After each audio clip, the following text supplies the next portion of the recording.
Saya juga kembali mengingatkan bahwa pemerintah berkomitmen penuh dalam memberantas mafia tanah.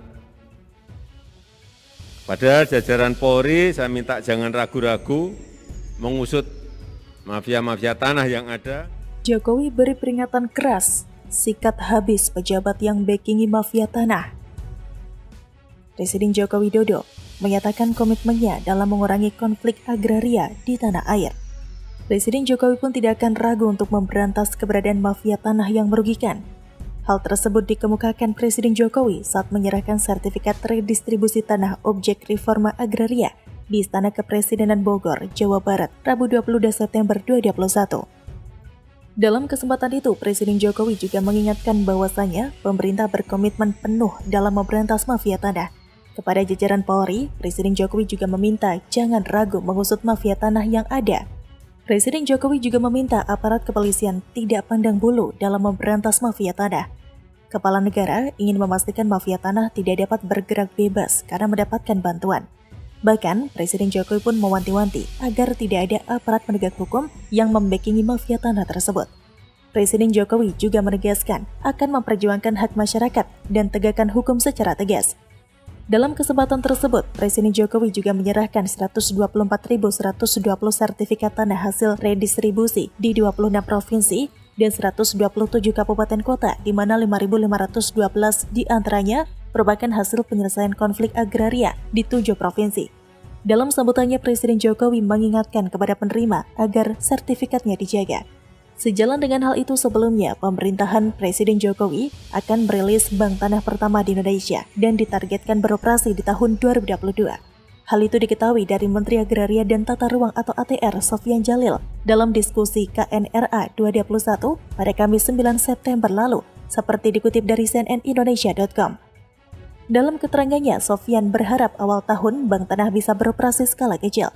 Sofyan menjelaskan saat ini pemerintah masih membuat aturan soal operasional dan pendapatan dana awal. Dia pun menegaskan bahwa aset bank tanah bukan aset negara secara langsung, sehingga tidak akan mengikuti keuangan undang-undang negara yang kalau melepaskan begitu sulit. Aset bank tanah adalah aset bank tanah. Sebelumnya, Presiden Joko Widodo menetapkan modal awal pemasukan dan pelaksanaan bank tanah sebesar 5 triliun rupiah. Modal awal berasal dari anggaran pendapatan dan belanja negara atau APBN. Ketentuan ini tertuang dalam Rencana Peraturan Pemerintah atau RPP Bank Tanah. Draft sudah disiapkan, namun belum mendapatkan bubuh tanda tangan Kepala Negara untuk disahkan menjadi produk hukum resmi. Seperti yang tertulis dalam pasal 43 RPP tersebut, seperti dikutip cnnindonesia.com pada Jumat 4 Desember lalu, untuk melaksanakan tugas, fungsi, dan kewenangannya, Bank Tanah diberikan modal awal paling kurang 5 triliun rupiah. Setelah berjalan, Bank Tanah dapat memperoleh kekayaan dari APBN, pendapatan sendiri, penyertaan modal negara, hingga sumber lain yang sah sesuai dengan ketentuan peraturan perundang-undangan. Bank Tanah juga dapat melakukan pinjaman dalam rangka pembiayaan peningkatan kapasitas pengelolaan aset. Namun, hal ini harus dilakukan sesuai persetujuan Komite dan Dewan Pengawasan Bank Tanah. Selain itu, Bank Tanah juga dapat menerima pembayaran dalam bentuk penyertaan modal pada pihak lain untuk melakukan kerjasama pemanfaatan tanah. Sementara secara fungsi dan struktur, Bank Tanah adalah badan khusus yang dibentuk oleh pemerintah pusat sebagai badan hukum publik. Aset Bank Tanah adalah semua kekayaan yang dikuasai Bank Tanah, baik berwujud atau tidak berwujud, yang bernilai atau berharga akibat kejadian di masa lalu, yang memberikan manfaat di masa yang akan datang. Bank Tanah diselenggarakan oleh Badan Pelaksana dan memiliki Dewan Pengawas yang bertugas mengawasi dan memberikan rekomendasi kebijakan. Fungsi Bank Tanah melakukan perencanaan jangka pendek dan panjang, perolehan, pengadaan, pengelolaan, pemanfaatan, dan pendistribusian tanah. Bank Tanah perlu memperoleh tanah hasil penetapan pemerintah dan tanah dari pihak lain. Tanah negara merupakan tanah bekas hak, kawasan dan tanah telantar, tanah pelepasan kawasan hutan, tanah timbul, tanah hasil reklamasi, tanah bekas tambang, tanah pulau-pulau kecil, tanah yang terkena kebijakan perubahan tata ruang, tanah yang tidak ada penguasaan di atasnya, dan tanah lainnya. Selain itu, melansir dari laman konten Kementerian Agraria dan Tata Ruang atau Badan Pertanahan Nasional atau ATR BPN menyiapkan modal awal untuk operasional Bank Tanah. Minimal ada 25.000 hektar lahan yang telah ditetapkan menjadi modal awal bagi lembaga baru tersebut. Lahan ini akan dilakukan peninjauan kondisi di lapangan. Dengan dipercepatnya operasi Bank Tanah dapat membuat mafia tanah tidak berkutik. Sebelum muncul Undang-Undang Cipta Kerja yang mengamanatkan pembentukan Bank Tanah, banyak lahan yang menganggur atau telantar hingga dikuasai mafia tanah. Menurut Menteri ATR Sofyan Djalil, selama ini lahan yang terlantar sering disengketakan. Ujung-ujungnya yang berhasil menguasai adalah pihak yang memiliki kuasa besar.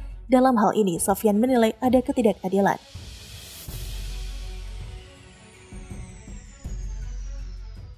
Konektivitas dan akses ini akan membuat mobilitas barang, mobilitas jasa, mobilitas manusia akan menjadi semakin efisien. Dengan demikian, daya saing akan semakin meningkat. Mega proyek Indonesia, Jokowi bangun jembatan belah laut sebelum 2024, bakal jadi yang terpanjang di Indonesia. Pemerintahan Joko Widodo berencana membangun jembatan belah lautan sebelum tahun 2024. Bukan jembatan Selat Sunda seperti yang diinginkan oleh presiden pendahulunya, tapi jembatan itu akan dibangun pada bagian barat Indonesia, yakni jembatan Batam Bintan. Jembatan ini memiliki panjang 7 km, sehingga akan mengalahkan jembatan Suramadu yang membelah Selat Madura atau menghubungkan Pulau Jawa dengan Pulau Madura sepanjang 5,43 km. Rencananya jembatan ini akan dibangun bersama investor Singapura karena dibangun dengan skema kerjasama pemerintah dengan Badan Usaha atau KPBU. Kementerian PUPR melalui Direktorat Jenderal atau Ditjen Bina Marga sedang melakukan pengkajian teknis dan finansial pada proyek ini. Pemerintah nantinya juga akan memberi dukungan finansial agar proyek ini tetap visible. Direktur Pembangunan Jembatan Ditjen Bina Yuda Handita Panji Wiryawan dalam keterangan resminya mengatakan dalam evaluasi yang dilakukan oleh Ditjen Pembiayaan Infrastruktur, tidak bisa totalitas dibiayai oleh KPBU tetapi harus ada porsi bantu oleh pemerintah. Porsi pemerintah sekitar 30%. Pada website pemerintah Provinsi Kepulauan Riau, dipastikan konstruksi jembatan Batam Bintan dimulai pada tahun 2022. Hal ini disampaikan Gubernur Provinsi Kepri H. Ansar Ahmad kepada Kepala Staf Kepresidenan Muldoko saat meninjau landing point jembatan Batam Bintan pada Jumat 28 Mei 2021 lalu. Pemprov Kepri juga sudah menyiapkan anggaran 50 miliar rupiah untuk pembebasan lahan sekitar proyek. Kepala Bidang Bina Marga Dinas PU Pemprov Kepri, Yodiyantari mengatakan terdapat 24 hektar lahan masyarakat yang akan dibebaskan. Untuk diketahui, rencana ini juga masih dalam rencana pembangunan jangka menengah daerah atau RPJMD tahun 2021-2026. Dari pemerintah pusat juga memastikan bahwa proyek ini masuk dalam proyek strategis nasional. Jembatan Selat Sunda diungkit lagi Menteri era SBY. Melansir detik.com, waktu 2009 lalu, Gubernur Banten yang kala itu dijabat oleh Ratu Atut Qosiah sudah memiliki hasil prastudi kelayakan jembatan Selat Sunda. Dari hasil prastudi kelayakan diungkapkan, rencana pembangunan JSS rencananya dibangun mulai tahun 2009 hingga 2010. Pembiayaan dilakukan oleh pemerintah serta swasta. Pada waktu itu, Atut mengatakan panjang jembatan ini diperkirakan mencapai 29-30 km dengan biaya investasi mencapai 100 triliun rupiah. Namun, kata Atut, lahan yang dikembangkan kedua provinsi itu belum termasuk. Namun rencana pembangunan jembatan itu masih gelap meski pemerintah sudah menerbitkan Perpres nomor 86 tahun 2011 tentang pengembangan kawasan strategis dan infrastruktur Selat Sunda atau KSISS. Hanya saja rencana peletakan batu pertama juga tidak terlaksana yang sempat direncanakan pada tahun 2014. Menteri Perekonomian era Presiden Susilo Bambang Yudhoyono atau SBY Hatta Rajasa kembali menyinggung pentingnya pembangunan jembatan Selat Sunda atau JSS yang menghubungkan Pulau Jawa dan Sumatera. Adanya jembatan ini dianggap dapat mengoptimalkan keberadaan jalan tol Trans Sumatera. Hatta mengatakan potensi ini akan lebih optimal apabila jembatan Selat Sunda dibangun sehingga akan mendorong migrasi industri di Jawa yang padat menuju ke Sumatera. Migrasi ini akan berdampak munculnya kawasan pertumbuhan ekonomi baru. Dengan demikian, maka pihaknya dapat mengatasi ketimpangan spasial antar wilayah. Jika JSS ini terbangun, tentu akan menjadi jembatan terpanjang milik Indonesia, karena mengalahkan panjang jembatan Batam Bintan, juga jembatan Suramadu. Pembangunan jembatan Batam Bintan ini juga masuk dalam meja proyek rencana pembangunan jangka menengah nasional atau RPJMN 2020-2024 yang diperkirakan membentang 7 km.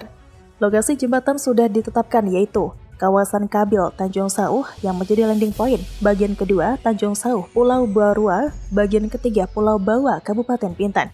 Pembangunan jembatan ini akan terdiri atas dua segmen yaitu dengan vertical clearance 20 meter dan segmen Tanjung Sauh Pulau Bawa, Pulau Bintan 5,561 km dengan vertical clearance 40 meter.